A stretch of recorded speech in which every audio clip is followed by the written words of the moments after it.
NBC's Wide World of Sports continues with the International Race of Champions. What would happen if you took the 12 finest race drivers in the world? 12 of the greatest racing drivers in the world are brought together. The premise, of course, is to determine who would be the world's greatest race driver. He's spinning down the front stretch, back stretch, to bring into top 9. Well, it's finally been done in an International Race of Champions.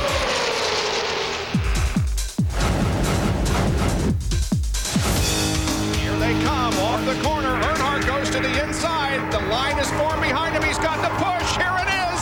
Dale Earnhardt wins it. Wow, the classic Intimidator move. Just a few hundred feet from the finish line. Let's see what happens as they come off the banking onto the tri-oval. Who's it going to be? Here comes Earnhardt on the outside. They come to the line. And they're side by side. He's flying high on the track. He's got it. Earnhardt wins it. Wow. Earnhardt Jr. looking to the inside once again as they come to the corner. Now he's going to go to the high side. Son and father touch coming down on the line. Oh, man, oh man, We wow, what a finish. welcome you to the Indianapolis Motor Speedway, undeniably the most hallowed ground in all of American motorsports. So where better to crown a champion from among championship caliber drivers than right here at this historic brickyard. Hello everyone, I'm Jerry Punch, and indeed today we will crown a champion in this fourth and final round of IROC XXIII, the International Race of Champions. But even more is at stake, as one driver, stock car legend Dale Earnhardt, can etch his name into the IROC record books forever by becoming the first and only driver to win all 4 events in the same season. But it won't be easy. You see, the starting lineup is inverted by order of points, and Earnhardt will start way back here last in the 12th starting position. If we go over, he's sitting in the car. And Dale, you got a long way to go, but this has been your year in IROC. How do you see your shot today? Well, got a shot at winning all of it. We just need to get started here. I'm going to try to stay with Mark and race Mark up through there. And just if I keep him in touch, I think we'll be okay. And just like I did the rest of them, I just waited till the last lap to get there and tried to do it then. So we're just going to try to save our tires. In terms of most cherished career moments, your last outing in IROC, that inches win over your son Dale Jr. has to rank near the top. Would you like to see it come down to you two again today? That would be too much to ask for, I think, to win the IROC Series and racing him for a win. But I tell you, there's a lot of great racers here, and it's been really a privilege to race these guys, and I've had a lot of fun this year. So want to have some fun today and just see how it comes out. A finish of 8th or better guarantees him an IROC championship. A win today, his 4th this year, guarantees this stock car legend will also become an IROC legend. Now let's go up to the men who will call the action. A couple of motorsports legends of our own, Benny Parsons and Darrell Waltrip, along with our host. Hi, everyone. I'm Bob Jenkins, and welcome to the finale of IROC XXIII, where history may be made if Dale Earnhardt can win the race. Normally, you look for experience in this kind of a situation, but really no driver has a great deal of experience in an IROC car at this track. 2 drivers, Greg Moore and Dale Earnhardt Jr., have never raced here in IROC.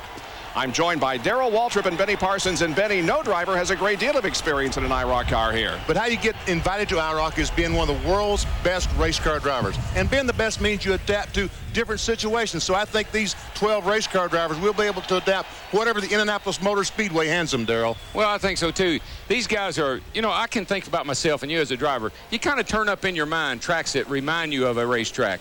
I'm sure everyone has one that reminds them of Indianapolis. So that's going to help them a whole lot. It's exciting to be at Indianapolis. It brings out the best in everybody. It brings out the best in me. It would bring out the best in you, whomever was racing here. The thing that's really confusing to me, is a couple of years ago I was in this series with Earnhardt. He said, if they don't do something to these cars, I'm going to quit driving them. I don't know what they did to him, but whatever they did, he likes it. And we must remember that Mark Martin won this race from the back row last year.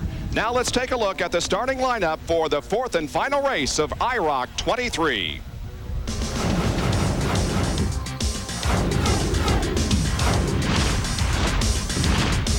In row 1, Eddie Cheever from the Pep Boys Indy Racing League and Jeff Burton from the NASCAR Winston Cup Series. Cheever began 1999 with a win at the Walt Disney World Speedway in Orlando, Florida. Burton has added to his win total for 1999, putting himself in victory lane 4 times. In row 2 from the NASCAR Winston Cup Series, Dale Jarrett. He would have lined up beside Adrian Fernandez from the CART FedEx Championship Series, but Adrian is injured and Dave Marcus will substitute for him.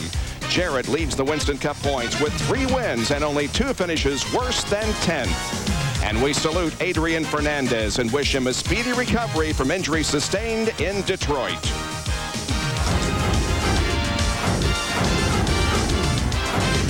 In row 3 from the CART FedEx Championship Series, Greg Moore and the defending NASCAR Busch Series champion Dale Earnhardt Jr. Moore won the pole and the season opener in Miami and is currently 8th in the CART points. Earnhardt, after some hard times, has retaken the Busch points lead and has recorded 4 victories.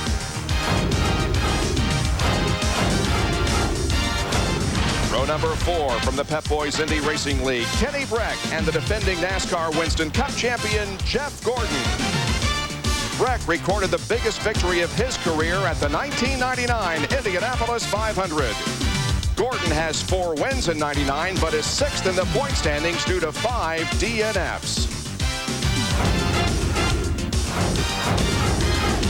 2 NASCAR Winston Cup drivers in row number 5, Bobby Labonte and Rusty Wallace. Labonte finds himself 3rd in the point standings. His 3rd win of 1999 swept the 2-race series at Pocono. Rusty had a clean sweep at Bristol, winning the pole, leading the most laps, and recording the race victory.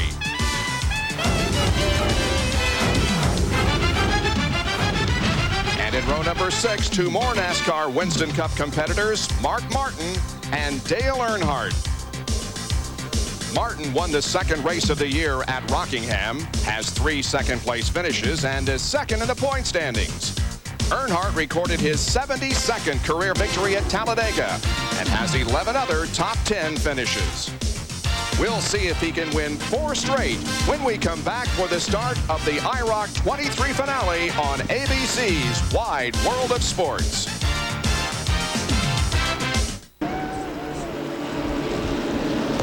Welcome back to the Indianapolis Motor Speedway as we are about ready to take the green flag and get the start of this race.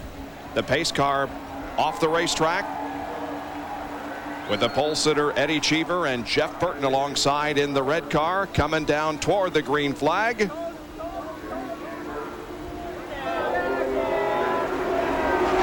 the race is on. Here we go to decide the champion in 1999 of IROC XXIII.